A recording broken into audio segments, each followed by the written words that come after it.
네, 우석진 명지대 교수 모셨습니다. 어서 오세요. 예, 안녕하세요. 청취자의 영혼을 울리고 싶은 영혼의 영리학자 우석진입니다. 네, 영혼을 울리시다 보니까 텔라카스님이 우 교수님 건 챙겨 듣습니다라는 댓글을 달아주셨는데 섭섭하네. 왜 우 교수님 것만 챙겨 들으시는 거예요? 감사합니다. 네, 예, 뭐 상부상조 하는 거죠, 뭐.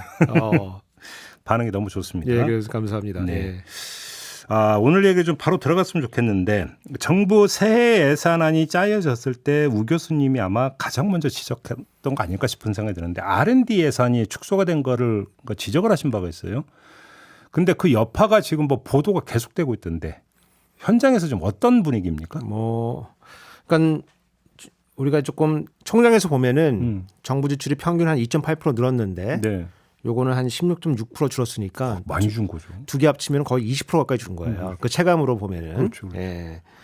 그래서 이제 여러 가지 이제 뭐 보도 자료나 주변 얘기 들어보면은 지금 요 과학 생태계가 지금 붕괴하는 거 아니냐. 붕괴? 예, 그 정도요? 예, 그런 이제 우려들을 지금 많이 하고 있고. 요게 이제 이 연구 생태계를 보면은 이제 뭐 학사 가지고는 연구는 안 되는 거니까. 학사인 제가 기분 나빠집니다 갑자기. 연구하려고 하면 최소한 이제 석사, 박사, 예. 박사 끝나고 나서 이제 우리가 이제 뭐 박사후 과정이라 부르는데 뭐 포스닥. 죄송해요 가방 짧아. 그 다음에 이제 뭐 아니면 뭐 이제 연구원에 박사로 취업하거나 아니면은 뭐 교수가 되거나 뭐 이제 그렇게 가는 건데 네. 여기서 가장 약한 고리가 누구냐면은 이제 우리가 포닥이라고 보통 불리는데 포닥? 예, 포닥.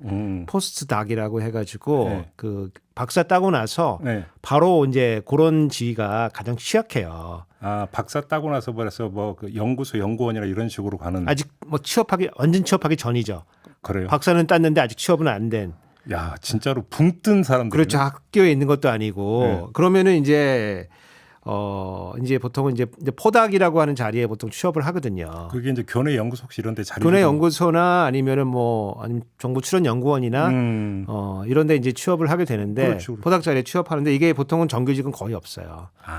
예, 요게 이제 보통 계약직인데 요게 이제 보통 이제 프로젝트 베이스로 보통 많이 하게 돼요. 프로젝트가 있어야 되는 거예요. 그래서 뭐 보통 한 2년 계약한다, 뭐 3년 계약한다, 뭐 그렇게 하는 거예요. 근데 그럼 예산 줄여든 게 제 1타가 여기로 가는 거예요? 제 1타가 지금 이제 포닥한테 지금 집중포화가 지금 되고 있어가지고 지금 올해까지만 일하고 내년에는 일 못하게 됐다. 이제 자르기 가장 쉬운 사람들이니까. 그렇죠. 이제 프로젝트가 없어지니까. 프로젝트 베이스인데 아니면 뭐 끝나도 다른 프로젝트 이어가야 되는 건데 내년이 이제 예산이 그렇죠. 뭐 체감으로 20% 가까이 깎이니까 그렇죠. 지금 여기에 계약 해지가 지금 연이어지고 있다. 줄줄이 나오고 있대요. 되고 그다음에 요거에 이제 뭐 약간 여진 같은 건데 실험 장비나 뭐 이제 재료 그 상들도 지금 타격을 조금 입게 되고 재료상까지? 왜냐면 이제 실험하려면 이제 그런 재료 팔아야 되는데 사와서 해야 되는데 지금 연이어 타격이 있게 되고 제일 문제가 이제 장기 연구들이 지금 영향을 받는 거예요. 왜냐면 이제 성과 위주로 하라고 했기 때문에 지금 성과가 나는 단기간에 성과 나는 걸로 지금 재편되거든요. 그래서 사실은 이 포스닥들이 이제 들어와가지고 이 장기 연구를 보통 많이 잘 이끌어요. 왜냐하면 석사 박사 학생들 잘 모르잖아요. 그러면은 요 포닥들이 다 이끄는 건데 이 포닥들이 보통 그래도 한 2, 3년 뭐 4, 5년 정도 경험을 쌓아가지고 이제 그 정규직으로 들어가는 건데 지금 이게 1, 2년만 끊기면은 이제 연구를 이어나갈 수가 없으니까 다른 직업들을 찾을 수밖에 없거든요. 근데 이게 저는 굉장히 심각하다 보는 게 가뜩이나 지금 또 이공계로 사람들 몰리고 이공계 중에서도 의대로 지금 사람들 몰리고 있잖아요. 그래서 그렇죠. 인적 자본의 최적 배분이라는 차원에서 보면은 지금 미래가 상당히 어둡거든요. 그런데 이공계 더 안 가려고 하겠죠. 그러니까 여기다가 지금 완전히 이 이공계 또 이런 과학계의 이제 생태계를 완전히 붕괴시키는 정책을 지금 이렇게 하고 있는 거다. 근데 저는 이 장면에서 지금 이제 자꾸 떠올려지는 게 윤석열 대통령 이른바 반도체 인력 양성을 강조한 적 있잖아요. 되게 세게. 예. 그러면 그거는 반도체로 한정되는 얘기입니까? 지금 반도체 관련된 학과는 조금 사람이 늘었죠. 그래요? 늘었죠. 그리고 거기다 자원이 조금 돈들이 좀 들어가고 있는데 사실 반도체 학과라고 하는 게 말이 반도체지. 반도체 학이라는 게 뭐 존재하겠습니까? 그러니까 연관 학문들이 다 얽혀 있을 거 아니에요. 그러면 뭐 기초 학문도 있어야 되고 그럼. 관련 학문도 같이 발달돼야 되는 건데. 이게 그러니까 같은 얘기냐라는 거예요, 제 얘기가. 그러니까 이게 그 눈에 띄는 거는 조금 광고할 만한 것들은 하고 기본적인 것들은 지금 그 못 하고 있는 거고. 저는 이제 이게 우리가 정치 인싸니까 약간 이런 권력관계 차원에서 조금 이런 거를 조금 더 들여다보면 좋은데 이게 다른 부처와 예. 과기부와의 권력 싸움이 또 벌어지고 있는 거다. 예, 특히 이제 기재부가 네. 과기부를 약간 이제 뭐라고 할까 조금 나쁘게 좀 그동안 봐왔어요. 그랬어요? 왜냐하면 이제 기재부가 갖고 있던 권력들을 과기부가 좀 많이 가져갔거든요. 그런데 저희가 이제 뭐 예타 이런 얘기 많이 했잖아요. 네. 예타 중에 이제 R&D 예타가 있어요. 그거를 이제 지난 정부 때 기재부에서 과기부로 넘겼거든요. 넘겼고 그다음에 그 과기부에 이제 뭐 과학기술 혁신본부라는 게 있어요. 그게 이제 그 과학기술 국가 R&D 예산 편성하고 이런 평가하고 이런 거를 거기가 그 권한을 가지고 있거든요. 요거 폐지하고 싶어요. 그 기재부가. 그러니까 지금 사실은 대통령 한마디 한 것도 역할을 하겠지만은 이 기재부의 견제도 역할을 하고 있는 거고 그거 이제 과기부가 이제 그 다른 부처들이랑 사업이 좀 겹쳐요. 네. 예컨대 뭐 에너지 정책은 이제 산업부랑 겹치고 그래서 예컨대 뭐 다양한 에너지원을 이용한 이런 무슨 기술 개발 이런 것들 과기부가 주도를 많이 했는데 네. 지금 이제 원자력 하고 있잖아요. 그래서 산업부가 이제 견제하고 싶어 하고 그다음에 바이오 산업 이런 것들은 복지부하고 겹치고 기후 산업은 이제 환경부하고 겹치고. 네. 근데 과기부 지금 장관이 이제 서울대 교수님이거든요. 반도체 공부하신. 예. 행정력하고 정치력이 뭐 거의 없다고 봐야 되죠. 그러다 보니까 지금 그 장관이 기분 나쁘시게 왜 또 그렇게 말씀하세요? 하여간 뭐 아무튼 아주 뛰어나지는 않다. 그래서 지금 그 가뜩이나 지금 예산이 깎여 나가고 있는 건데 이거를 사실 장관이 좀 틀어 막아야 되는 건데 예. 그 역할을 지금 전혀 못 하는 거 아닌가라고 이제 과학기술계에서는 되게 우려를 많이 하더라고요. 그러니까 그 노무현 정부 때인가 교육부를 교육인적자원부라고 명칭을 바꿨잖아요. 응? 그랬어요. 예. 그래서 아니 이걸 너무 노무현 때, 네, 노무현 정부 때. 예. 근데 이걸 교육 문제를 너무 어떤 인적 자원 양성 쪽으로 너무 산업적 측면에서만 사고하는 거 문제 아니냐 이런 지적이 사실 좀 그때 있었거든요. 근데 이거는 지금 나타나는 현상은 이거와는 또 정반대 현상이잖아요. 지금은 이제 그 모든 부처의 이제 그 산업부화 이게 지금 진행이 되고 있잖아요. 네. 근데 이것도 이제 그런 차원에서 네. 과기부가 하면은 산업이 안 될 수가 있다. 다른 부처가 조금 이런 산업을 좀 이끌어라. 이런 전반적인 분위기가 내각에 있는 거 아니냐. 그러니까 저는 지금까지 대한민국 여러 직업 중에서 가장 불안정하고 수입이 적은 그 직종이 시간 강사로 알고 있었었는데 또 포닥이라고 또 따로 있군요. 그렇죠. 이제 시간 강사하고 포닥하고 이제 인문사회계에서는 시간 강사. 이공계에서는 이제 포닥. 인문사회 시간 강사가 이공계 포닥입니까? 그럼 똑같군요. 그러니까. 비슷하죠. 근데 이제 그 포닥 같은 경우 굉장히 불안한 게 뭐 좋은 일자리가 금방 나지가 않기 때문에 여기서 연구 실적을 쌓아야만 되는 거거든요. 네. 근데 그 기회가 없어지면은 그게 뭐 올해는 예산이 없고 내년이 예산이 있다. 이러면 해결되는 거예요. 그게 아니거든요. 그러니까. 한 해만 연구를 쉬어도 여기서 뒤처지기 때문에 이게 평생 영향을 주는 거고 이게 우리 과학기술 생태계에 두고 이제 남을 거예요. 제가 이제 그 생각나는 문구는 아니 5년짜리 정부가 이렇게까지 해도 되는 거냐. 예. 민주당이나 이런 데서 그런 얘기 했었죠.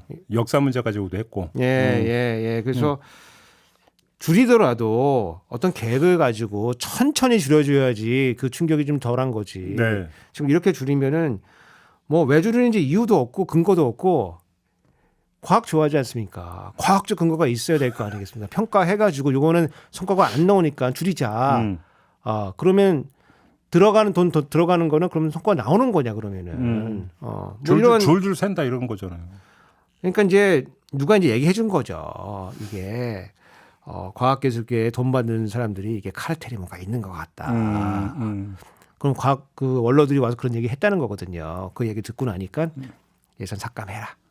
아니 있을 수는 있죠. 있을 수는 있죠. 그러면 그 사람만 잡아내면 되지. 그러니까 예. 그거죠. 그러니까 그러면 핀셋으로 가야 되는 거잖아요. 예. 핀셋으로. 제가 이게 드리는 말씀 취지는 뭐냐면은 그런 카르텔이 있더라도 이런 식으로 줄이면은 그 고리에서 가장 약한 곳이 이제 이게 두드려 맞는 거거든요. 이게 이제 일종의 제가 학교 다닐 때 버즈를 하면 사고는 친구가 쳤는데 반 애들 전체가 기합받는 이거고 비스무리한 거잖아요. 비스무리한데 이제 그 중에서 제일 몸 약한 애가 떨어져 나가는.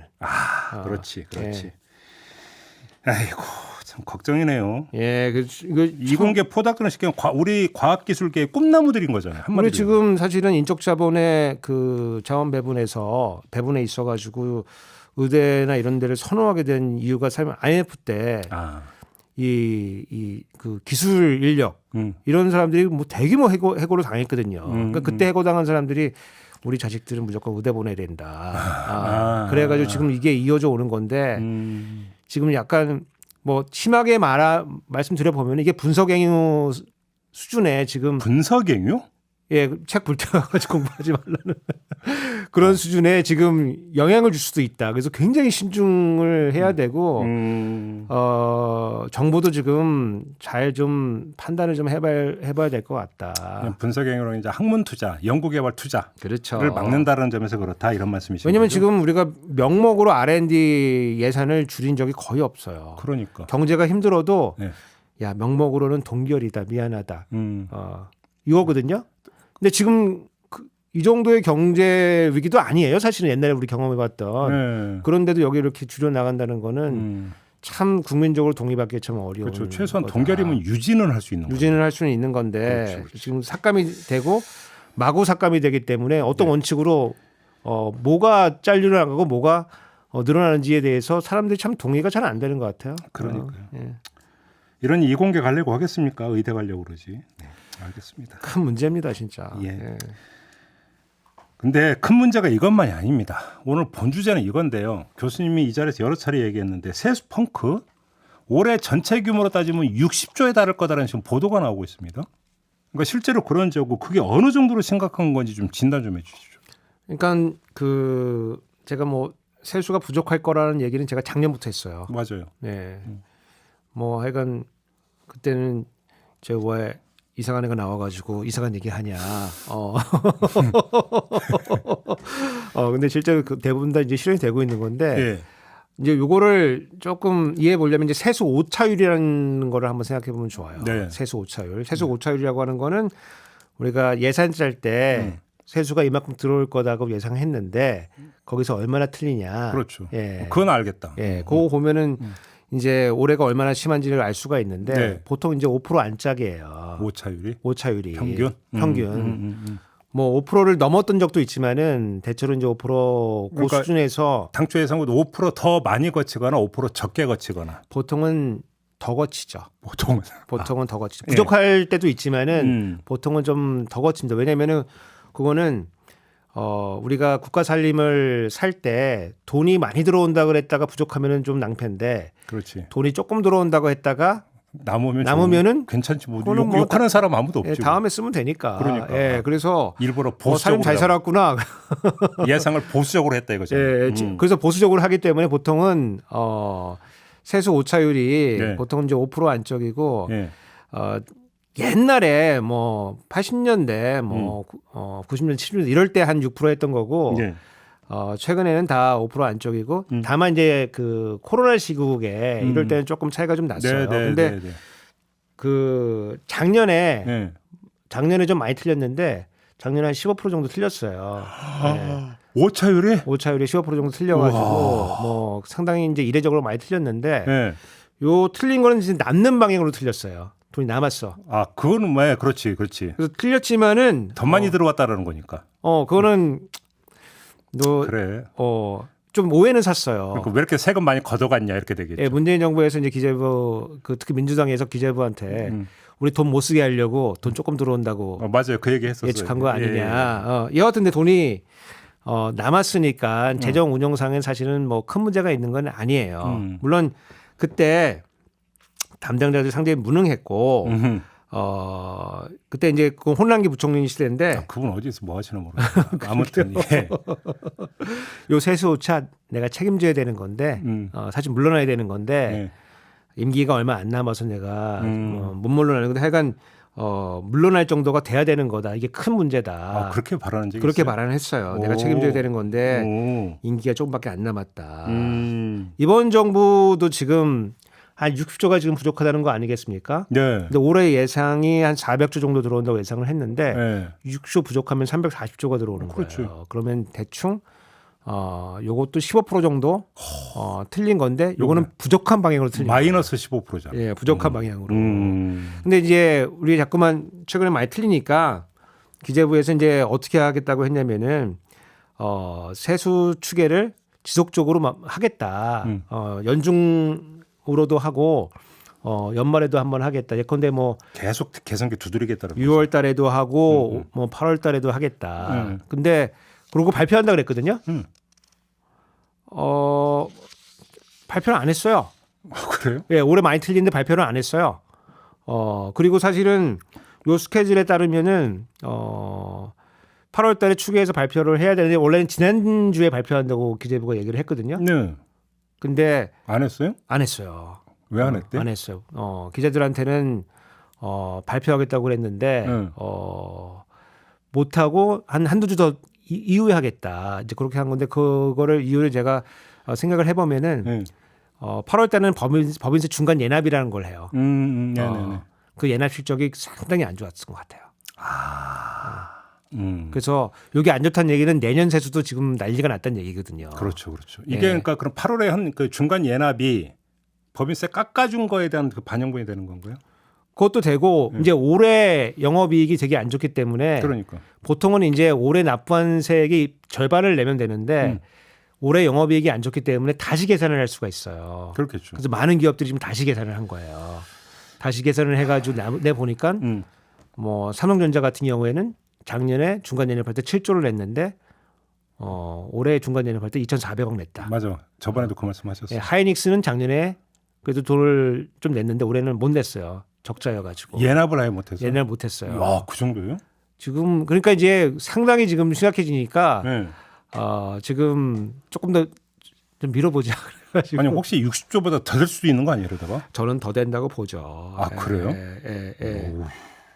그래서 또 이제 정부가 또 내놓은 건 뭐냐면은 우리가 이제 예산안은 이제 9월 초까지 그 정부가 국회에 그 제출을 해야 되거든요. 그러니까 8월까지 보통 예산안을 다 마련을 해야 되기 그렇죠, 때문에 그렇죠. 7월 말 8월 초 되면은 이제 내년도 세입에 대한 예산안이 보통 계산이 다 끝나요.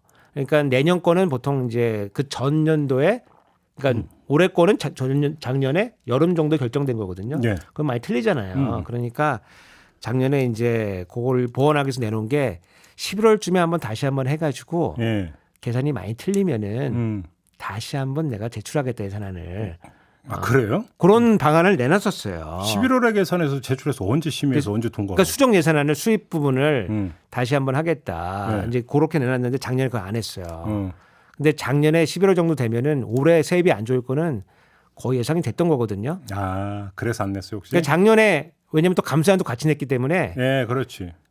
만약에 세수가 준다고 다시 예상이 되면은 감세 때문에 준 거 아니냐 이런 비판 받을 거 아니겠습니까? 원래 예산 부수 법안부터 처리하게 돼 있어요. 예, 그렇죠. 그래서 제가 이제 제 생각에는 그거를 조금 피해 보려고 이런 거 안 했다. 알겠습니다. 그래서 지금 뭐 국방 라인 예. 지금 뭐 전면 교체한다고 지금 그러고 있잖아요. 거기에 할 때가 아니다 지금 이거. 아, 다 영전했다며 근데. 아니까 제가 드릴 말씀이 지금 경제 라인을 전면 교체해야 될 건데 뭐 청와대 수석부터 경제수석부터 시작해가지고 예. 부총리 그다음에 거기에 있는 세제실장. 뭐 세실장 뭐 이제 경제정책국장 다 이제 경제를 해야 되는데 네. 그 정도로 지금 사실 재정 위기예요. 아, 그렇게 심각하다? 뭐 지금 뭐 시간 되면 좀 더 말씀드리겠지만은 지금 중앙정부, 지방정부 지금 다 난리 났죠 지금. 자, 세수펑크 얘기는 우리 여러 번 근데 했었어요. 한번 더 드려야 되는 게 제가 그 약간 걱정되는 게 이게 경제라는 교체를 해야 되는데 예. 한 가지 걱정되는 게 지금 그 MB 때 그 부총리였던 강만수 전 장관이 광복절 사면복권 받았거든요. 그렇죠. 돌아올 수도 있다. 에이 설마. 돌아올 수도 있다. MB맨이 돌아오니까. 지금 유인촌 뭐 문체부 장관 기용설 갖고 지금 그 말씀하시는 거예요? 아니 지금 뭐 다 돌아오니까 지금 예. 돌아올 수도 있다. 그러면은 지금 그냥 넘어갈래. 셀프펑크 얘기는 우리가 여러 번 했으니까 그 정도로 확인을 하고 대책 쪽에 한번 오늘은 초점 맞춰서 얘기를 해보자고요. 근데 여기서부터 머리 빠개지는데 공공자금 관리기금에서 외국환 평형기금 예탁금을 조기 회수해서 일반 회계 재원으로 넘길 거다. 이런 보도가 나오고 있는데 우리나라 말이거든요. 예. 우리나라 말인데 해독이 안 돼. 뭔 뜻이에요 이게 도대체? 그러니까 이게 참 비극인데 이건 이제 뭐 지금 전문가들 영역이잖아요. 그래서 국민들은 이런 거 사실을 알 필요 없이 스무스하게 재정을 돌려야 되는 건데 그렇죠. 지금 우리가 이런 것까지 알아야 되는 이런 시점이 와가지고 참 뭐 공부하게 그 한두 번인가 어디 좀 안타깝습니다. 근데 여하튼 기본적으로 이제 요 정부 운영 원리를 조금 이제 아시면 좋은데 최대한 쉽게. 보통 이제 지금 문제는 지출은 정해놨는데 수입이 부족한 거거든요. 그렇지. 그러면은 보통은 우리가 세입 경정이라는 걸 해요. 세입 이제 수입을 고친다. 실제로 2013년도에 박근혜 정부 때도 박근혜 대통령이 집권하자마자 MB 때 감사를 많이 해가지고 세수가 좀 부족했어요. 부족하니까 국회랑 얘기를 해서 세입 추경을 했어요. 세입 경정을 하는 추가 경정을 했어요. 그래서 원래는 한 370조 정도 들어온다고 했는데 돈이 안 들어오니까 요거를 수입을 360조로 줄인다. 이렇게 줄인다는 얘기는 뭐냐면은 그 사이를 국채를 발행해서 메운다. 그렇지. 그렇게 하는 거예요. 원래 그게 정상적인 거예요. 근데 지금 윤석열 정부는 지금 이걸 안 하겠다고 하기 때문에 상당히 지금 이제 꼼수들이 횡행한다. 이게 꼼수라는 거예요, 그러면? 꼼수인데 그 횡행하는데 이제 제일 꼼수가 뭐냐면은 이제 지출을 안 하겠다. 그걸 이제 불용이라고 하는 거야. 쓰기로 했는데 안 쓰겠다. 그런데 지금 추경호 부총리는 계속 나와서 무슨 얘기 하냐면 우리 불용 안 한다. 불용 안 한다. 그리고 특히 강제적 불용이라는 건 안 한다. 지출 안 줄인다. 그런 얘기 하거든요. 그 얘기는 자발적 불용하겠다. 알아서 해라. 알아서 안 쓰는 거는 우리가 어쩔 수 없는 거 아니냐. 그게 더 무서운 얘기 아니에요, 사실? 알아서들 돈 쓰지 말아봐. 실제로 우리 그 총지출 진도율을 보면은 상반기까지 6월까지 정리를 하면은 보통 한 60% 정도 써야 돼요. 우리가 조기 집행을 하기 때문에 절반이 아니고 50%가 아니고 60% 정도 쓰는데 지금 한 55%까지 집행을 했거든요. 그래서 5%포인트 정도 집행률이 떨어져요. 왜냐면 돈이 없으니까 지금 쓸까 말까 지금 뭐 이러고 있는 상황이거든요. 눈치 보고 있다. 그래서 그런 건데 이게 불용하면은 좀 안 좋다고 보는 게 예컨대 뭐 10조를 불용한다. 그럼 10조 정도면은 이제 GDP 한 0.5% 되거든요. 우리가 지금 경제 성장률이 1.4예요. 근데 정부가 줄인 것만큼 GDP가 최소한 그 정도는 줄어들어요. 그러면 만약에 0.5% 정도 불용을 하게 되면은 GDP가 지금 1.4%로 우리 예상하지만은 1% 이하로 떨어질 수도 있어요. 또 그게 떨어진다라는. 그래서 그게 뭐 좋은 결정은 저는 아니라고 봐요. 이게 아니면은 이제 세수를 늘릴 수가 있어요. 그건 어떻게 늘리냐면 이제 세무조사하는 거예요. 세무조사. 국세청에 이제 뛰어다니면서 요즘 한 보도 보면 벌금 이런 거 많이 매긴다는 얘기. 뭐 그런 것도 많이 하고 그래서 발로 뛰는 세수라 그러는데 그래요? 발로 뛰어가지고 세수를 똑같은 상황에서도 더 많이 거둘 수가 있어요. 열심히 하는군요. 세금 낼 것도 좀 미리 내라. 그건 쥐어 짜는 거잖아요. 그런 것도 있고 선납도 있고 막 그래요. 그래요? 주세나 이런 거 선납 받을 수 있는데 미리 받아가지고 좀 채워놓을 수가 있어요. 그러니까 술 제조업체한테 받는. 그렇죠. 미리 내. 내년에 낼 거 미리 내. 그 당겨 쓰는 거잖아. 당겨 쓰는 거죠. 그래서 그렇게 할 수가 있고 최근에 나온 그 묘수라고 한 게 아까 이제 여기 뭐 기금 나오는 거. 기금을 뭐 약간 뭐 예평기금, 뭐 공제기금 뭐 이렇게 나온 복잡한 거가 이제 기금을 이제 헐어서 쓰겠다. 기금을 헐어서. 그 무슨 얘기 좀 설명해. 그 얘기를 조금 이제 해드려야 되는데 이게 굉장히 오늘 복잡합니다 지금. 제가 최대한 그 쉽게 설명해 드릴 건데 제가 이제 그 기금 존치평가라는 이제 평가가 있는데 제가 평가위원을 오랫동안 하지 않았겠습니까? 혹시 그것도 잘리셨습니까? 곧 잘렸죠. 어떻게 진짜. 예, 그래서 제가 이제 뭐 기금 전문가이기도 한데 예. 요거를 이해하려고 그러면은 정부 회계를 좀 이해할 필요가 있어요. 정부 회계. 그래서 제가 최대한 쉽게 한번 설명해 볼게요. 예. 우리도 이제 가게가 이제 살면은 월급 들어가고 생활비 쓰고 이런 막 통장이 있잖아요. 월급 통장. 그 막 통장은 우리가 일반 회계라 불러요. 아, 그렇죠. 일반 회계. 예. 그러니까 회계라고 하는 거는 그냥 통장이라고 이해하시면 돼요. 평소 지출. 예. 그다음에 막 통장. 예. 거기 뭐 누가 돈 주는 돈도 여기 들어오고. 그렇지. 나가는 돈 막 아무거나 다 나가고. 네. 밥도 사 먹고. 네, 저도 옷도 그런 사고. 있어요. 예. 막 통장. 그 이름이 일반 회계입니다. 그 일반 회계. 일반 회계. 예. 예. 그거 말고 특수한 목적으로 쓰려고 따로 돈 빼놓는 게 있어요. 있죠. 근데 우리 학원비는 다른 통장에 쓴다. 왜냐하면 학원비는 꼭 써야 되니까. 그렇죠. 섞어서 쓰지 말고 따로 빼서 쓰자. 예를 들어서 주택 구입 적금하기 위해서 적금 통장 적금하고는 약간 틀린데 아니, 돈을 아무튼 상시적으로 써야 되는데 돈을 떼서 따로 이제 보관하는. 따로. 그렇죠. 예, 그거를 우리가 특별회계라 불러요. 특별회계. 특별회계. 그래서 특별회계는 굉장히 종류가 좀 많아요. 그거는 예를 들어서 이제 집행 목적이 딱 정해져 있어요. 그렇죠. 이거는 일반 회계랑 섞어서 쓸 수가 없어요. 예.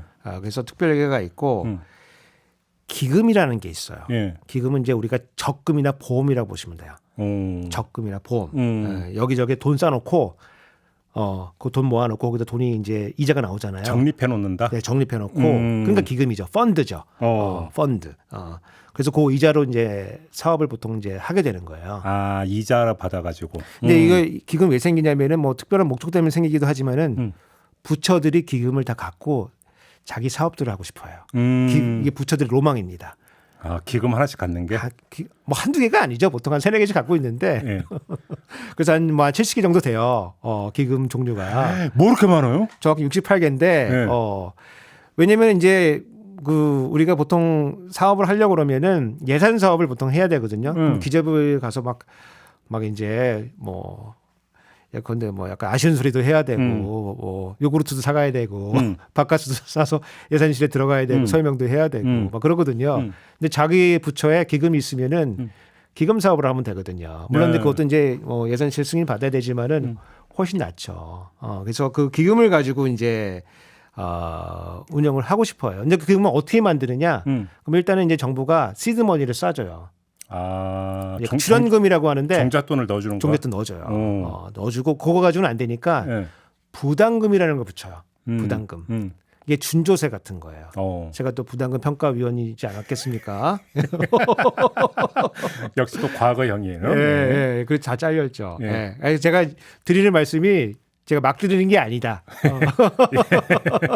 아무튼 그래서 부담금은 누구한테 매기는 제가 거예요? 이제 예를 한번 들어볼게요. 그래서 부담금이라는 게 이제 굉장히 많이 존재하는데 예컨대 우리가 이제 극장 가서 영화 보잖아요.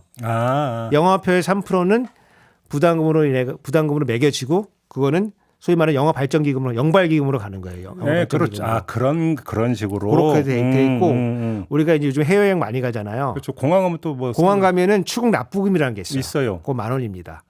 그래서 옛날에는 이제 그 공항에서 그 티켓을 샀어요.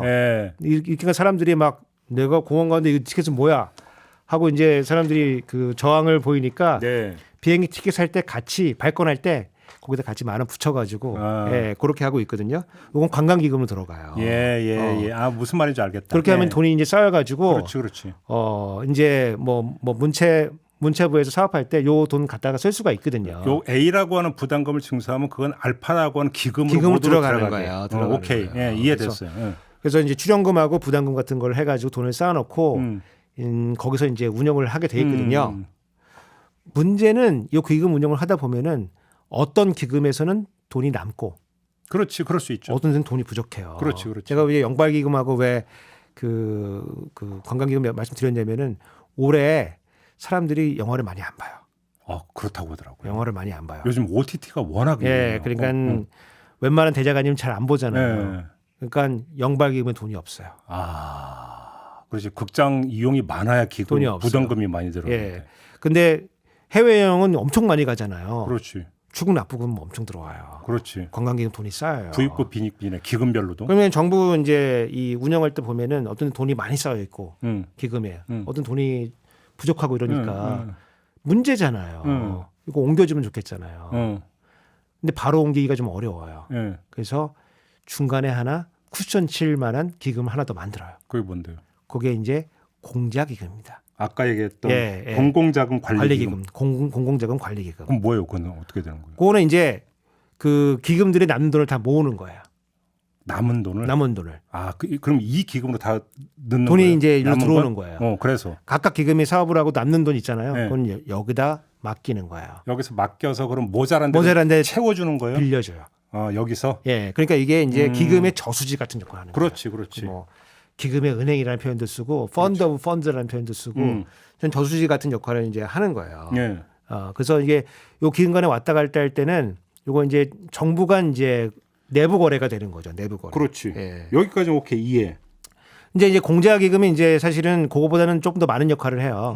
그래서 그 다른 회계까지 포함해서 기금이나 돈이 남거나 모자르면은 그걸 연결해 준 역할도 하고 그다음에 그걸 이제 전입이라고 하는데 전입받고 국채 우리 발행한다고 하잖아요. 국채 발행하면 돈이 일단 일로 들어와요. 아, 그래요? 예, 돈이 일단 들어와서 여기서 이제 공자기금이 돈이 막 모여져요. 그렇죠. 이 돈을 가지고 저수지가 꽤 크네. 그러니까. 요게 한 지금 300조 넘어가죠. 예. 규모가 300조 넘어가죠. 예, 내년도는 한 320조 정도 될 것 같은데, 예, 300조 넘어가는 이제 그 정도 되는 규모죠. 엄청 크죠. 국민연금이 900조니까 그거랑 비교해 보면은 엄청 큰 규모라고 보시면 되죠. 엄청 크네요. 그래서 이렇게 생긴 돈 가지고 돈을 모아가지고 돈을 다시 나눠주는 거예요. 그러면 이제 공자기금을 중심으로 해서 삼자무역처럼 돈이 이제 왔다 갔다 이렇게 하는 거고. 여기가 이해됐어요. 각 기금이 나눠서 그 남는 돈을 운영하면은 돈이 이제 약간 작잖아요. 근데 모아서 운영하면은 이게 단위가 커지니까 소위 말하는 규모의 경제를 달성할 수가 있어요. 그럼 외평기금이란 건 뭐예요? 외평기금은 이제 기금 중에 하나예요. 기금 중에 하나인데 요거는 환율을 이제 방어하려고 만들어 놓은 거예요. 환율 관리하려고. 예. 여하튼 이제 외평기금 가기 전에 지금 그 기재부가 하겠다는 얘기는 여기서 공자기금에서 20조를 빼서 일반 회계로 넘기겠다는 게 계획이에요. 쉽게 우리 가게에서 형편이 안 좋아서 보험 들었던 거 깨가지고 적금 깨자. 내지 보험 대출 받아가지고 약관 대출 받아가지고 막 통장에 넣는 거 똑같은 거잖아. 막 통장에 돈 넣고 우리 생활비 쓰자. 그거네. 이제 그거예요. 그거. 정확히 그거예요.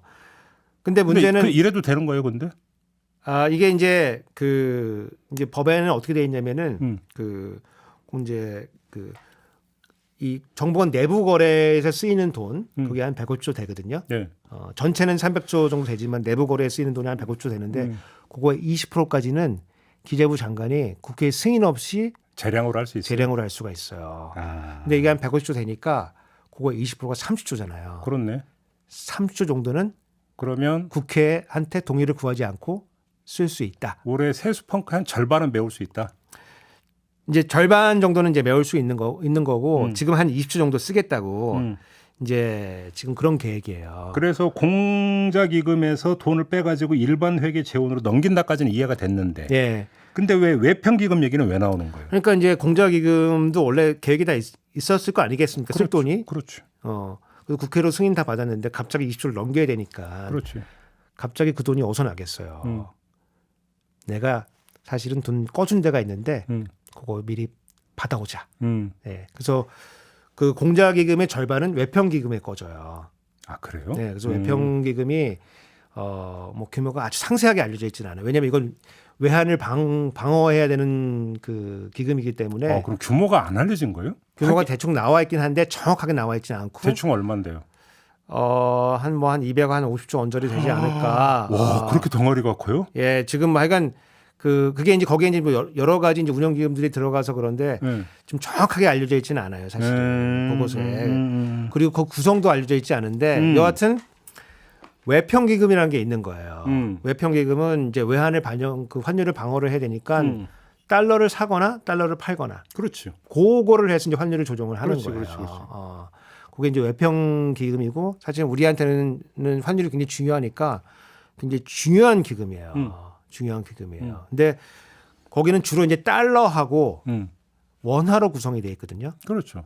그렇겠죠. 왜냐하면 달러 사거나 그렇죠. 팔아야 되니까 그렇죠. 기본적으로 달러하고 원화로 이제 구성이 돼 있는 거고 달러는 이제 어떻게 조달을 하냐면 이제 외평채라는 걸 발행을 해요. 들어봤어요, 외평채. 예, 그거는 이제 달러로 돈을 빌려오는 거예요.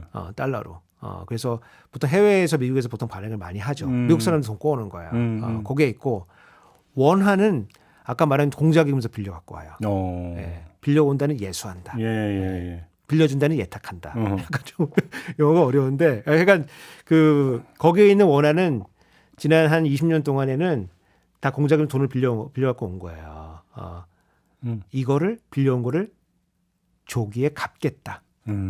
조기 상환하겠다. 네. 그러면 공자기금이 많아지니까. 공자기금이 많아지니까. 왜냐하면 많아지니까 거기서 일본 회계로 돌릴 수 있는 것도 많아진다. 그래서 한 이 정도 넘긴다라고 하는 건데 그 논리는 뭐냐면은 우리가 환율이 좀 많이 올랐잖아요. 네. 최근 환율 많이 올랐는데 환율이 올랐다는 얘기는 달러가 비싸졌다는 얘기거든요. 그렇죠. 원화가 가치가 떨어지고. 그렇죠. 그러니까 이거를 조정하려고 그러면은 달러의 가격을 좀 내려야 돼요. 시장에서 내리려고 하면 달러 갖다 팔아야 돼요. 그렇지. 달러를 팔면 원화가 생기거든요. 그렇지. 예, 그러니까 원화가 많이 쌓여 있다. 그래서 그 이 외평기금에서 공자기금으로 돈 빌려올 때 이자를 좀 내야 되거든요. 근데 이자가 국공채보다는 조금 더 비싸요.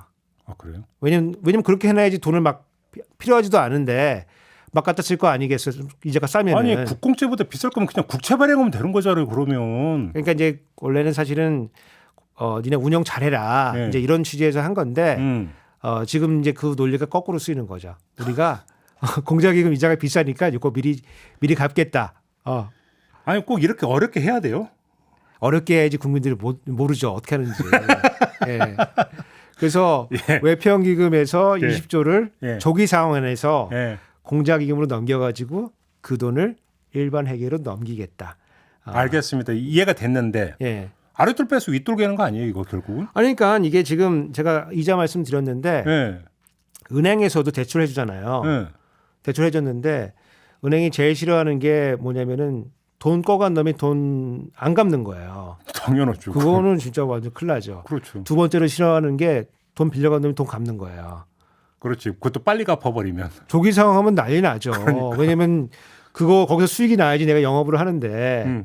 근데 국민의 입장에서 보면은 지금 사실은 외평기금에서 공자기금 돈을 많이 빌려가 가지고 이자를 잘 내고 있었거든요. 네. 갑자기 돈을 갚는 거예요. 그럼 수수료 물려야지. 그렇죠. 근데 여기는 조기상환 수수료가 없어가지고. 아니 왜 국민들한테 은행에서 다 조기상환 수수료 물리는데 왜? 국민의 감시에서 보면은 이게 그동안 받던 이자가 지금 없어지는 거기 때문에 기회비용이 발생하는 거예요. 기회비용이 발생해요. 기회비용이 발생하고 그 다음에 공자기금에서 이제 일반 회계로 넘어갈 때 돈을 그냥 주는 게 아니고 꺼주는 거거든요. 돈을 꺼주는 거예요. 그러니까 이자 비용은 또 일반 회계가 나중에 공자기금 돈 갚을 때 이자를 또 물어야 돼요. 그러니까 미미님이 분식회계나 마찬가지라고 지금 해줬는데 맞습니까? 분식입니까? 일종의? 이게 뭐 법적으로 분식이냐 그러면은 이게 이제 뭐 법적으로는 아닐 것 같아요. 왜냐면 이건 허용된 거래니까. 다만 원래 이제 분식이 분칠한다는 뜻이거든요. 이게. 그렇지. 이게 분칠하고 있는 건 맞다. 그런 의미에서 분식은 맞다. 하여간 한번 일반 회계가 뭔가 좀 더 튼튼해진다라고 하는 모양새를 연출하는 그러니까 이제 거잖아요. 왜 이런 이상한 짓을 하느냐고 하면은 국채를 적자 국채를 발행하지 않겠다는 쓸데없는 약속을 했기 때문에 제 말이 그러니까 왜 쉬운 간단한 길 놔두고 이렇게 어렵게 가냐라는 거잖아요. 그러니까 이게 지금 그런 의미에서 분식을 한다는 거고 우리가 왜냐하면 적자 국채를 왜 발행하지 않으려고 하냐면은 이게 사실 이자 부담이 있기 때문에 그런 거거든요. 근데 이자가 더 높다며. 지금 이자가 비슷하거나 높거나 지금 이런 수준이 될 거거든요. 근데 사실은 제가 조금 자신 없는 게 금리가 이자가 얼마인지는 몰라요. 이게 지금 발표가 안 되기 때문에 그래요? 위원회에서 지금 정하게 돼 있거든요. 다만 이제 높다는 건 추정이다.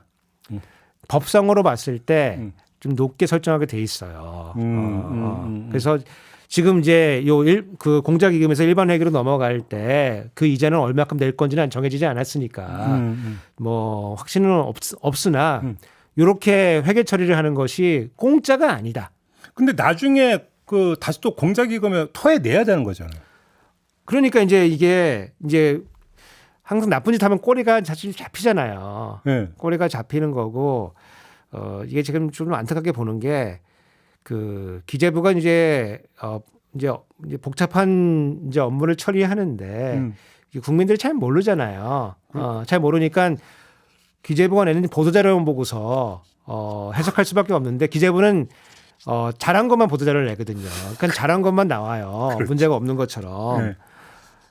이게 지금 추경호 장관이 이제 어떤 얘기를 많이 했냐면은 경제에는 공짜 점심은 없다. 이런 얘기 많이 했거든요. 정확히 이제 공짜 점심은 없습니다. 예컨대 지금 정부가 이제 국가 채무 비율을 이제 올리지 않으려고 지금 이런 분식 네, 그렇죠. 회의 같은 걸 하고 있는 건데 그렇죠. 지금 돈이 갑자기 생겼는데 이자는 누가 물어야 되는 거거든요. 그렇지. 그러니까 이제 몇 가지 일들이 벌어지는데 일단 외평기금에서 돈이 넘어오잖아요. 근데 외평기금이라고 하는 걸 외환 방어를 하려고 돈을 모아놓은 거거든요. 그렇죠. 돈이 빠진다 소문이 나면은 또 환율이 움직일 수가 있나? 이제 우리가 기대치 않은 일들이 벌어질 수가 있어요. 그렇네요. 저기 보니까 여력이 좀 없는데 환율이 더 오를 수가 있어. 그러네요. 그러면은 이제 투기 세력들이 덤벼들 수가 있거든요. 그렇죠, 그렇죠. 기재부 공무원들보다는 투기 세력이 모르게 더 좋죠. 예. 여하튼 예. 그 외평 기금에도 돈을 채워놔야 돼요. 그렇죠, 당연히. 채워놔야 돼요. 한국 경제 전반을 위해서도 그래야 되는 거죠. 그러니까 내년에 네. 외평 기금에 채워나기 위한 외평채를 발행을 해야 돼요. 근데 지금 원화가 지금 넘어간 거잖아요. 네. 원화를 채워놔야 돼요. 그래서 21년 만에 처음으로 네. 원화로 된 외평채를 발행하겠다. 발표를 했어요? 발표했죠. 근데 아무도 뭐 주목하진 않지만 왜냐면 외평기금 돈 비니까 그거 채워놔야 되니까 그렇게 하고 있고 그 다음에 이제 일반 회계에서 네. 그 공자금은 돈을 빌려왔잖아요. 지금 얼마 될지 모르겠지만 한 2조 정도 빌려온다고 치면은 거기에 대한 이자가 물어야 되거든요. 그러니까. 물어야 되거든요. 그러니까. 그럼 일반 회계에서 이자를 갚아야 돼요. 네. 그 이자 비용이 늘어난다. 그러니까 나 그 이자 비용이 답답하네. 늘어난다. 얘 설명 들을수록 답답해. 예, 그게 이제 어딜 보면 나오냐면은 그 기재부 예산을 보면은 이게 이제 기재부다 소관이거든요. 네. 지금 다 평균 지출이 총 지출이 2.8%밖에 안 늘었는데 기재부 예산이 21%가 늘었어요. 왜 이렇게 많이 넣었어요? 이자를 갚아야 되니까. 아이고 참. 아니 그러니까 간단히 돌려막기잖아요. 쉽게. 돌려막기죠. 이러다 한 군데 펑크 나면 큰일 나는 거잖아. 뭐 큰일 날 건 아닌데 제가 이제 개인은 큰일 나요. 여하튼 지금 사실 돈이 있는 건 돈 돌려막는 게 뭐가 문제냐 내부에서 이렇게 할 수가 있거든요. 근데 우리가 기금 만들고 이런 거 할 때는 각각 목적이 있어서 만든 거예요. 그러니까. 근데 만약에 우리가 경제 위기가 왔어요. 네. 그래서 재정에 지금 파탄 나게 생겼어. 네. 그러면 있는 돈 써야지. 내가 지금 우리 온 집안이 굶어 죽게 생겼는데 예적금 부어야 된다. 네. 그래서 우리 그냥 굶어 죽자 이거는 아니잖아요. 그렇죠. 지금 그런 상황이 아니라는 거죠. 지금은 그런 상황까지는 아니다. 지금 이 정부 들어가지고 지금 재정이 지금 파탄이 나게 생겼는데 네. 이건 재정 운영을 잘못해서 지금 생긴 일이거든요. 아니, 쉽게 하면 다른 방법이 있으면 그걸 해야 되는 거잖아요. 그것도 그렇고 네. 지금은 이럴 때 쓰라고 만들어놓은 기금이 아니거든요. 그러니까. 이럴 때 쓰라고 만든 기금이 아니기 때문에 지금 이런 기금까지 동원해서 하는 거는 정부가 자기 책임을 면책하려고. 그러니까. 재정 운영을 문제가 없어 이런 얘기를 하려고. 그러니까 분식이라는 얘기가 나오는 거잖아요. 그러니까 댓글에. 대통령이 지금 뭐 몇 주 전에 연천에 가가지고 지난 정부 분식했다고 막 뭐라고 혼내셨는데 지금 기재부 장관 불러가지고 혼내야 돼요 지금. 너 왜 분식하고 있냐. 맞아, 그 얘기했었어요. 예, 한번 홍군형을 내주셔야 되는데 지금 넘어가고 있다. 네. 그래서 국민들 아셔야 되는 게 경제가 참 어려운 게 경제는 실질을 찾아가요. 그렇죠. 여기는 이렇게 하면은 비용이 안 드는데 이렇게 하면 비용이 든다. 이런 거는 없어요. 비용은 다 같이 드는 거예요. 그렇죠. 다만 눈에 보이게 비용이 들 거냐, 눈에 안 보이게 암묵적으로 비용이 들 거냐. 그 차이뿐인 거지. 예. 알겠습니다. 이제 그런 문제가 지금 있는 거니까 저희가 하나만 더. 예. 지방자치단체에 주는 교부금이 줄어들 거다라는 얘기도 나오던데 이건 또 무슨 얘기입니까? 이건 지금 그 재정 상황이 예. 지금 이렇게 생각하면 좋은데 이제 새 둥지가 다 깨지고 날아가는데 그 안에 있는 새 뭐 알들이 남아나겠냐 이렇게 생각하시면 좋은데 지금 세수가 줄어가지고 생기는 문제거든요. 그렇죠. 그러니까 원래 그 국세 수입의 얼마는 지방으로 보내게 돼 있는데 국세 수입이 줄어들면 자연스럽게 이제 그 지자체에 주는 돈은 줄어드는 거고. 그렇죠. 그러니까 뭐 이름이 복잡한데 뭐 교부세, 교부금, 교부세고 교부금은 또 달라요? 그거 이제 쓰는 방법이 틀리기 때문에 교부세, 교부금. 뭘 이렇게 복잡해. 예, 뭐 하여간 거기다가 지방교육적인 특별교부금 뭐 하여간 뭐 이렇게 뭐 여러 가지가 있는데 많은 것들이 뭐 이제 국세랑 연동들이 돼 있어요. 네. 연동들이. 네. 그래서 연동이 돼 있기 때문에 국세가 줄어든다는 얘기는 거기에 가는 돈도 줄어든다. 그렇죠. 이제 그런 이제 생각을 일단 해야 되고 네. 보통은 이제 일반 정부들이 이전 정부들이 어떤 식으로 하냐면은 지방에 가는 거는 일단 줘요. 왜냐면 지방 정부는 좀 다 살리면 어렵잖아요. 어렵죠. 재정 자립도가 뭐 높지가 않죠. 예, 삭감을 하지 않고 일단 갖다 써. 우리가 돈 빌려 올게. 일단 이래 쓰고. 뭔가 큰형다운 면모 그런 게 있죠. 예. 빅보스 내가 예. 중앙 정부잖아. 니는 지방 정부고. 그렇게 인심이 후했어요 그동안? 아니 그러니까 그렇게 재정 보통 운영하죠. 아니 규모가 이렇게 크진 않았으니까 예. 그렇게 운영했고 정사는 이제 천천히 해요. 정사는 천천히. 그럼 무슨 의미예요? 천천히. 그러니까 니네가 원래 받아야 될 게 사실은 우리가 10조만 줘도 되는데 15조 줄 테니까 일단 이거 가지고 살 좀 살아. 그리고 나중에 이제 5조 더 준 거는 천천히 차감하자. 그것도 그래요? 왜냐면 그렇게 이제 스무스하게 갈 거 아니겠습니까? 예. 근데 지금 올해는 안 주겠다. 그래요. 이제 그런 식으로 지금 합의가 되는 것 같아요. 그래서 그것도 지금 불용하는 건데 이게 이렇게 했던 적이 2013년도에 한번 세수가 안 좋을 때 한번 이렇게 한 적이 있어요. 박근혜 정부 때. 박근혜 정부 때 한 번 딱 한 번. 예. 근데 지금 또 그거를 하고 있다. 그래요? 이걸 사실 이제 좀 생각해 보면은 우리가 한 6주 정도 빵꾸가 났다고 그러니까 뭐 펑크가 났다고 하면은 결손 정확하게 세수 결손이 났다고 치면은 60% 정도만 중앙 정부가 책임을 지시면 돼요. 40%는 지자체로 돌아가는 거예요? 지방 정부로 가는 거거든요. 예. 그래서 지금 앞에 우리 쭉 말씀드린 거는 60조에 60%. 예. 한 36조 정도 되는 돈을 어떻게 해결할 거냐에 대한 방안만 논의를 한 거예요, 사실은. 아까 그래서 그 공자기금에서 최대 30조 얘기했잖아요. 그러니까 10조 불용하고 20조 땡겨오고 대충 되네. 세계 뭐 잉여금 쓰고 이러면은 30 몇 조 우리가 해결할 수 있다. 대충 되네. 지방은 어떡하라고? 지방은 니네가 알아서 해. 난 몰라. 불용해. 쓰지 마. 이제 지금 답이 없는데 국세가 이 정도니까 지방세도 만만치 않아요. 그렇죠. 거기다가 예를 들어서 뭐 취 등록세 이런 것들 같은 거 꽁꽁 얼어붙었잖아요. 예, 그래서 지방세도 지금 10% 이상 다 지금 결손이 생기는 거거든요. 예, 그래서 지방 정부들은 지금 약간 좀 난리예요. 근데 사회복지 같은 건 매칭이 되게 매칭도 많고 지방 정부로 넘긴 거 되게 많잖아요. 그러니까 일단 지방 정부가 이제 중앙 정부에서 받아야 할 돈도 돈이 좀 줄어들고, 그다음에 자체 그 세원도 줄어들고, 그렇지. 이러다 보니까 이제 지방 정부들이 사업하기가 굉장히 힘들죠. 경직성 경비는 또 딱 정해져 있고. 근데 이제 사회복지 지출이 대부분 아까 말씀드린 경직성 경비, 그러니까 의무 지출이에요. 그건 무조건 지출. 해야 되는 거니까. 이건 법정 지출이기 때문에 그게 줄어들 수는 없고. 이거는 무조건 해야 돼요. 무조건 해야 돼요. 그래서 우선순위가 있기 때문에 이 사회복지 지출은 뭐 국비 지방비 매칭해가지고 보통 돈이 나가야 되는 거거든요. 그럼 이거 우선적으로 나가야 되니까 다른 사업을 할 수가 없어요. 그렇네요. 예, 그러니까 지방 정부들이 지금 아마 완전히 손발 꽉꽉 묶여가지고 지금 숨쉬기도 어려울 심정인데, 한마디로 꼼짝 막아야 되는 거죠. 지금 이제 지방 정부들이 그렇다고 뭐 복지 사업만 할 수 있는 건 아니잖아요. 근데 여기서 변수가 내년 총선 있잖아요. 총선 출마자로 또 지방 정부 들들 볶을 거 아닙니까? 그러니까 이제 지금 지방 정부들은 지방채를 발행하겠다.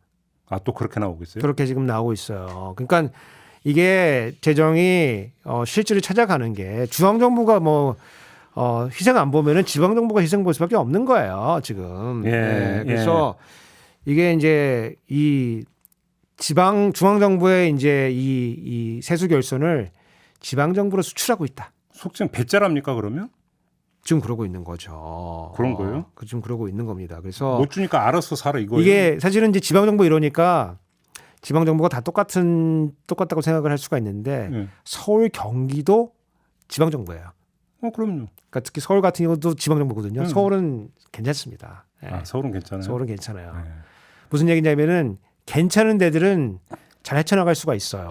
근데 재정 자립도가 낮은 그러니까. 이런 데는 지금 죽어나는 거거든요. 이런 데 낙후 지역 이런 데가 그런 순서대로 사실은 경제가 나쁘고 부익부 빈익빈이 나오는. 그렇게 되는 건데 이거 사실은 이제 기재부에서 중앙정부에서 이거를 쿠션 역할을 해줘야 되는 거거든요. 그런데 그렇죠. 지금 그 역할을 지금 다 방기를 하고 일단 나만 살아보자. 내 코가 석자다. 아이, 이거잖아요. 나도 살아야 돼. 그러니까. 예. 그래서 이제 지방 정부 중에 제가 안타깝게 보는 게 그 지방 정부에 이제 그 지방에서 이제 사회복지 서비스를 제공해주는 사회 이제 복지 사회 서비스원이라는 데들이 있어요. 네, 있죠. 국고보조금 사업이 전액 삭감됐습니다. 전부 다 100% 삭감됐습니다. 이야, 예. 그래요. 죽어나는 겁니다. 예. 그러니까 저희가 지난주에도 한번 이제 사회적 기업이라고 있잖아요. 네. 사회적 기업 문제도 한번 다뤘는데 거기도 뭐 예산이 뚝뚝 잘려나가 가지고 사회적 기업 잡합니다. 뭐 이런 거지.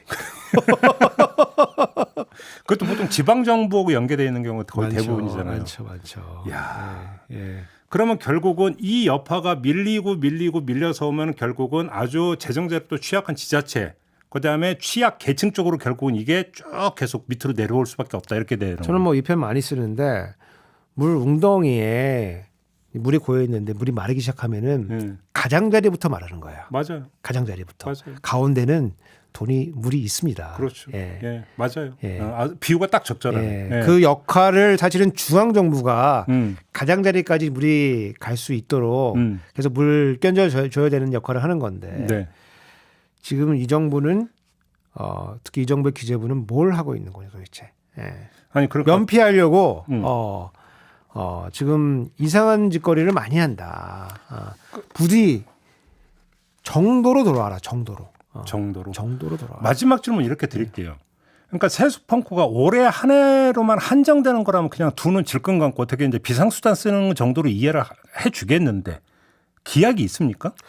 그러니까 제가 더 나쁘게 보는 게 사실은 이제 지금 기약이 없다는 건데 내년 내후년도 이러지 말라는 보장이 없다라는 거잖아요. 그러면. 세수가 잘 안 들어오는 시대가 만성화된다. 그래요? 왜냐면은 이제 올해 세수가 한 번 안 들어왔잖아요. 그러면 이제 뭐 한 번은 실수할 수 있죠. 그럼 깜짝 놀라가지고 야, 그럼 우리가 세수를 조금 뭐 세율을 올리는 건 아니더라도 좀 세액 기반을 강화할 수 있는 조치가 뭐가 있느냐. 박근혜 정부도 이제 그런 조치를 한 거예요. 보수 정부지만 그걸 한 거예요. 담배값. 다시 얘기하지만 담배값. 네. 근데 이 정부는 지금 뭘 하고 있냐면은 세금을 더 깎아줘요. 예, 받아야 되는 거. 근데 이게 제가 세금 깎아주는 것도 우리가 일종의 지출이기 때문에 조세 지출이라고 부르거든요. 네. 재정 지출과 조세 지출을 사실은 저희는 재정학자들은 보통 다 똑같이 동일하게 봐요.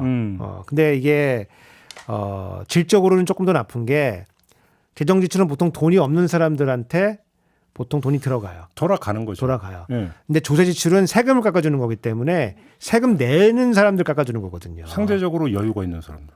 그러니까 세금이 없는 사람들은 혜택 볼 일이 없어요. 우리가 그 영세점에서 그 이하 있는 국민들이 상당히 많이 있잖아요. 이제 우리가 이제 그 근로소득세 같은 경우에 우리가 과세점 미만이라고 정확하게 표현하는데 이제 소득이 있어도 거기서 이제 비용 같은 거를 이제 공제가를 쭉 빼거든요. 빼고 나면은 그게 우리가 이제 그 과세 표준이라고 표현하는데 과세 표준이 0이 되는 사람들이 그렇죠. 좀 있어요. 그게 한 30% 후반, 36%, 30% 정도 되거든요. 그러니까. 예. 36, 7% 돼요. 예. 이제 이런 사람들은 깎아줄래야 깎아줄 생각도 없어요. 혜택이 없는 거죠. 예. 기존에 이제 세금 내는 사람들 그거 깎아주는 건데 이게 좀 더 나쁜 게 우리나라 이제 그 법인세 구조를 보면은 몇 개 대기업들이 많이 내거든요.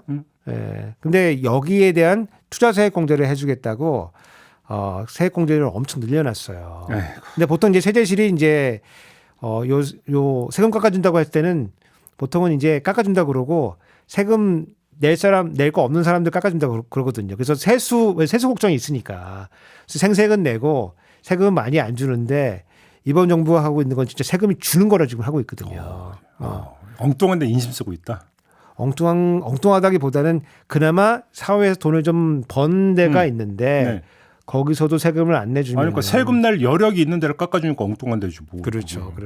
그래서 큰일이네. 조세 지출을 통한 지출은 이게 그나마 돈을 좀 벌고 있는 사람들에 대한 혜택이기 때문에 물론 이제 필요한 거는 해야죠. 우리가 전투에서 그 패하고 도망가더라도 예컨대 북에서 져가지고 남쪽으로 도망가더라도 전차의 포신은 북쪽으로 돌려놓고 예. 북쪽으로 포를 쏘면서 도망가야지 잘 도망갈 수 있는 거거든요. 원래 병법의 기초가 퇴각을 할 때 최정예 부대를 맨 후미에 세운다. 이게 예, 그 병법의 기초 중 도망갈 기초죠. 수 있는 거고. 예. 예컨대 세금이 안 거치더라도 또 돈이 좀 우리가 이제 미래를 위해서는 사실은 뭐 조세를 좀 깎아줄 수도 있는 거죠. 근데 지금은 이제 그런 데 깎아주고 있는 거냐 이런 거는 잘 판단해야 될 필요가 있다. 그러면 아무튼 이제 올해 그 정기국회에서 이제 중요한 포인트가 예산 심의 단계에서 예산 심의 전에 이제 예산 부수법안 심의를 하게 돼 있잖아요.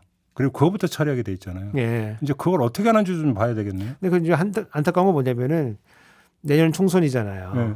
총선을 앞두고서 이제 국회의원들이 우리 세금 올리십시오 이래가지고는 그 선거가 안 되거든요. 그러니까 이게 이제 민주당의 약한 고리다. 이 약한 고리를 치고 들어가기 때문에 참 저도 이제 학자로서 이제 이런 얘기를 드리지만은 참 이대로 갈 수도 있겠다라고 하는 약간 그런 걱정이 좀 한마디로 됩니다. 문제는 기약이 없고 첩첩산중이라는 거잖아요. 한마디로 정리하면 그게 답이 없다라고 하는 게 진짜 그러니까요. 참 걱정이 된다. 예. 알겠습니다. 예산 얘기를 계속 하는데 왜냐하면 이게 우리 국민 삶과 직결되는 문제다 보니까. 그렇죠. 알겠습니다. 아무튼 오늘 좀 많이 배웠습니다. 좀 어려웠는데 이거 뭐 너무 쉽게 설명해 주셔가지고 박열심님이 교수님 덕분에 제가 똑똑해지네요라고. 네. 또 하나 배웠습니다. 기금하고 이렇게 되는구나. 예, 이게. 그렇죠. 예. 알겠습니다. 오늘 이렇게 마무리하죠. 네, 우석진 교수와 함께했고요. 저도 함께 올라가겠습니다. 고맙습니다. 감사합니다.